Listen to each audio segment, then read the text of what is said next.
നമുക്ക് അടുത്ത ക്ലാസ്സിലേക്ക് കടക്കാം. പ്രാചീന കാലത്ത് നിലനിന്നിരുന്ന ദേവദാസി സമ്പ്രദായങ്ങളെക്കുറിച്ച് പരാമർശിച്ച ആദ്യ കവിതയാണ് ഉണ്ണിയച്ചി ചരിതം. എന്തിനെക്കുറിച്ച്?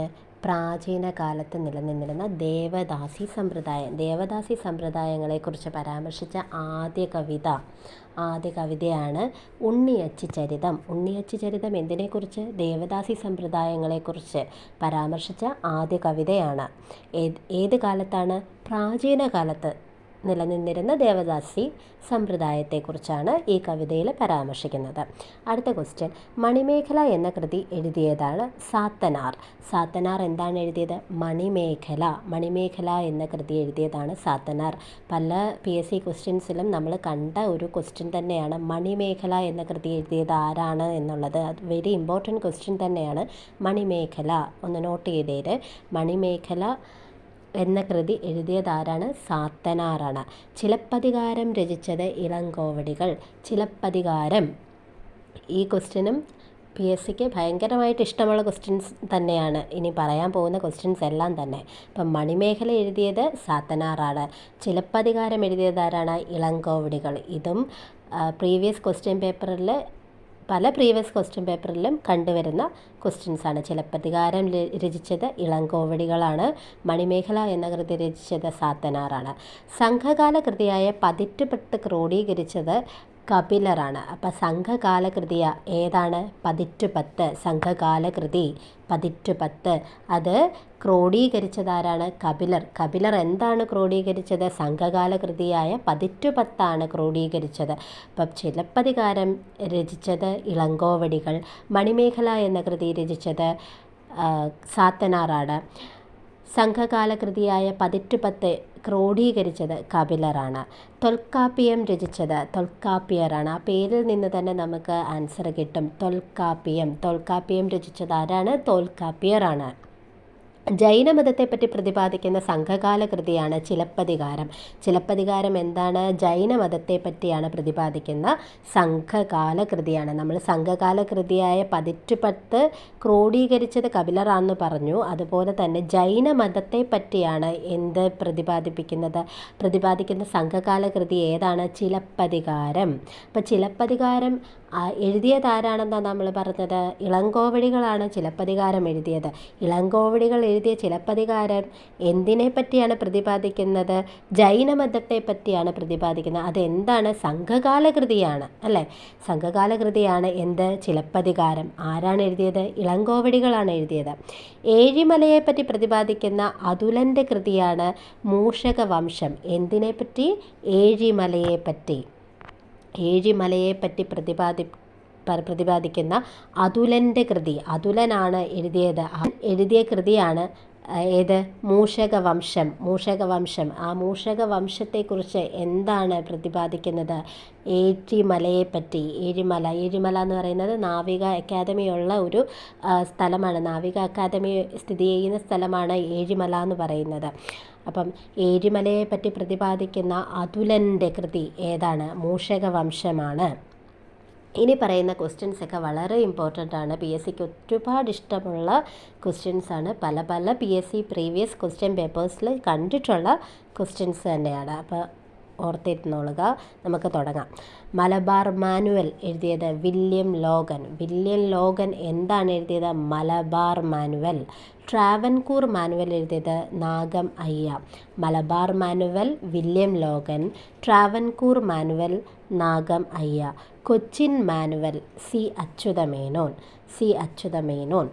ഇപ്പം 3 കാര്യങ്ങൾ ഇമ്പോർട്ടൻ്റ് ആയിട്ടുള്ളതാണ്.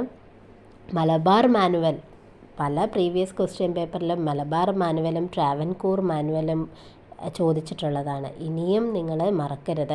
മലബാർ മാനുവൽ എഴുതിയത് വില്യം ലോഗനാണ് മലബാർ മാനുവൽ എഴുതിയത്. ട്രാവൻകൂർ മാനുവൽ എഴുതിയതാണ് നാഗം അയ്യ എന്താണ് എഴുതിയത്? ട്രാവൻകൂർ മാനുവലാണ് നാഗം അയ്യ എഴുതിയത്. വില്യം ലോഗൻ എഴുതിയത് മലബാർ മാനുവൽ. കൊച്ചിൻ മാനുവൽ എഴുതിയത് സി അച്യുതമേനോനാണ്. അടുത്ത ക്വസ്റ്റ്യൻ, കേരളത്തിൽ പോർച്ചുഗീസ് അതിക്രമങ്ങളെക്കുറിച്ച് പ്രതിപാദിക്കുന്ന കൃതിയാണ് തുഹ്ഫത്തുൽ മുജാഹിദീൻ. തുഹ്ഫത്തുൽ മുജാഹിദീൻ എന്തിനെക്കുറിച്ചാണ് പ്രതിപാദിക്കുന്നത്? പോർച്ചുഗീസ് അതിക്രമങ്ങളെക്കുറിച്ച്. എവിടുത്തെ പോർച്ചുഗീസ് അതിക്രമങ്ങളെക്കുറിച്ച്? കേരളത്തിലെ പോർച്ചുഗീസ് അതിക്രമങ്ങളെക്കുറിച്ച് പ്രതിപാദിക്കുന്ന കൃതിയാണ് തുഹ്ഫത്തുൽ മുജാഹിദീൻ. അടുത്ത ക്വസ്റ്റ്യൻ. പ്രാചീന തമിഴകത്തെ മനുഷ്യജീവിതത്തെക്കുറിച്ച് കൂടുതൽ വിവരങ്ങൾ അറിയാൻ സഹായിക്കുന്നത് പഴന്തമിഴ് പാട്ടുകളാണ്. പഴന്തമിഴ് പാട്ടുകൾ എന്തിനെക്കുറിച്ചാണ്? പ്രാചീന തമിഴകത്തിൻ്റെ മനുഷ്യജീവിതത്തെക്കുറിച്ച്, തമിഴകത്തിലെ മനുഷ്യജീവിതത്തെക്കുറിച്ച് കൂടുതൽ വിവരങ്ങൾ അറിയാൻ സഹായിക്കുന്നതാണ് പഴന്തമിഴ് പാട്ടുകൾ. പഴന്തമിഴ് പാട്ടുകൾ എന്തിനെക്കുറിച്ച്? പ്രാചീന തമിഴകത്തെ മനുഷ്യജീവിതത്തെക്കുറിച്ച് അറിയാൻ സഹായിക്കുന്നതാണ്. അടുത്ത ക്വസ്റ്റ്യൻ. സംഘസാഹിത്യം സമാഹരിക്കപ്പെട്ട കാലഘട്ടമാണ് BC 300-നും AD 300-നും ഇടയിലെ. സംഘസാഹിത്യം സമാഹരിക്കപ്പെട്ടിരിക്കുന്ന കാലഘട്ടമാണ് BC 300-നും AD 300-നും ഇടയിൽ. BC 300-നും AD 300-നും ഇടയിൽ എന്താണ്? സംഘസാഹിത്യം സമാഹരിക്കപ്പെട്ട കാലഘട്ടമാണ് അത്. അടുത്ത ക്വസ്റ്റ്യൻ. കേരളത്തെക്കുറിച്ച് പരാമർശിക്കുന്ന സംഘകാലകൃതിയാണ് പതിറ്റുപത്ത്. കേരളത്തെക്കുറിച്ച് എന്തിനെക്കുറിച്ച്? കേരളത്തെക്കുറിച്ച് പതിറ്റുപത്തിനെക്കുറിച്ച് ഇതിനു മുമ്പ് പറഞ്ഞായിരുന്നു. എന്താണെന്നറിയാവോ? സംഘകാല കൃതി പതിറ്റുപത്ത് ക്രോഡീകരിച്ചതാരാണ്? കപിലർ എന്നാണ് നമ്മൾ പഠിച്ചത്. മറന്നുപോയോ? പ്രീവിയസ് ക്വസ്റ്റ്യനാണ്, നോക്കിക്കോളുക. അപ്പം കേരളത്തെക്കുറിച്ച് പരാമർശിക്കുന്ന സംഘകാല കൃതിയാണ് പതിറ്റുപത്ത്. എന്തിനെക്കുറിച്ചാണ്? സംഘകാല കൃതി എന്തിനെക്കുറിച്ച് പരാമർശിക്കുന്നു? കേരളത്തെക്കുറിച്ച് പരാമർശിക്കുന്നു. പതിറ്റുപത്ത് അല്ലേ? സംഘകാല കൃതിയായ പതിറ്റുപത്ത് ക്രോഡീകരിച്ചതാരാണ്? കപിലറാണ്. നമ്മൾ നേരത്തെ കണ്ട ക്വസ്റ്റ്യനാണ്. അടുത്ത ക്വസ്റ്റ്യൻ. പുന്നപ്ര വയലാർ സമരത്തെ പശ്ചാത്തലമാക്കി തകഴി ശിവശങ്കര പിള്ള രചിച്ച നോവലാണ് തലയോട്. തലയോട് എന്ന നോവൽ രചിച്ചതാരാണ്? തകഴി ശിവശങ്കര പിള്ള. എന്തിനെ പശ്ചാത്തലമാക്കി? പുന്നപ്ര വയലാർ സമരത്തെ പശ്ചാത്തലമാക്കി തകഴി ശിവശങ്കര പിള്ള രചിച്ച നോവൽ ഏതാണ്? തലയോട്. അതുപോലെ തന്നെ പുന്നപ്ര വയലാർ സമരത്തെ പശ്ചാത്തലമാക്കി P. കേശവദേവ് രചിച്ച നോവലാണ് ഉലക്ക. P. കേശവദേവ് എന്ത് രചിച്ചു? നോവൽ. ഏത് നോവൽ? ഉലക്ക എന്ന് പറയുന്ന നോവൽ ആരാണ് രചിച്ചത്? P. കേശവദേവ് രചിച്ചു. എന്തിനെ പശ്ചാത്തലമാക്കി? പുന്നപ്ര വയലാർ സമരത്തെ പശ്ചാത്തലമാക്കി. അപ്പോൾ തകഴി ശിവശങ്കര പിള്ള പുന്നപ്ര വയലാർ സമരത്തെ പശ്ചാത്തലമാക്കി രചിച്ച നോവലാണ് തലയോട്. അതുപോലെ P. കേശവദേവ് രചിച്ച നോവലാണ് ഉലക്ക. എന്തിനെ ആസ്പദമാക്കി? പുന്നപ്ര വയലാർ സമരത്തെ പശ്ചാത്തലമാക്കി തന്നെ. അടുത്ത ക്വസ്റ്റ്യൻ. കയ്യൂർ സമരത്തെ പശ്ചാത്തലമാക്കി ലെനിൻ രാജേന്ദ്രൻ സംവിധാനം ചെയ്ത സിനിമയാണ് മീനമാസത്തിലെ സൂര്യൻ. മീനമാസത്തിലെ സൂര്യൻ എന്ന് പറയുന്ന സിനിമ സംവിധാനം ചെയ്തതാരാണ്? ലെനിൻ രാജേന്ദ്രൻ. ലെനിൻ രാജേന്ദ്രൻ എന്തിനെ ആസ്പദമാക്കിയാണ് ആ സിനിമ എടുത്തത്? മീനമാസത്തിലെ സൂര്യൻ എന്ന് പറയുന്ന സിനിമ ഏത് സമരത്തെ ആസ്പദമാക്കിയാണ് എടുത്തത്? കയ്യൂർ സമരത്തെ ആസ്പദമാക്കിയാണ്. കയ്യൂർ സമരത്തെ ആസ്പദമാക്കി നിരഞ്ജൻ രചിച്ച നോവലാണ് ചിരസ്മരണ.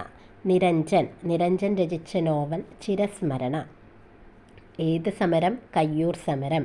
കയ്യൂർ സമരചരിത്രം രചിച്ചത് VV കുഞ്ഞമ്പു. കയ്യൂർ സമരചരിത്രം രചിച്ചത് VV കുഞ്ഞമ്പു.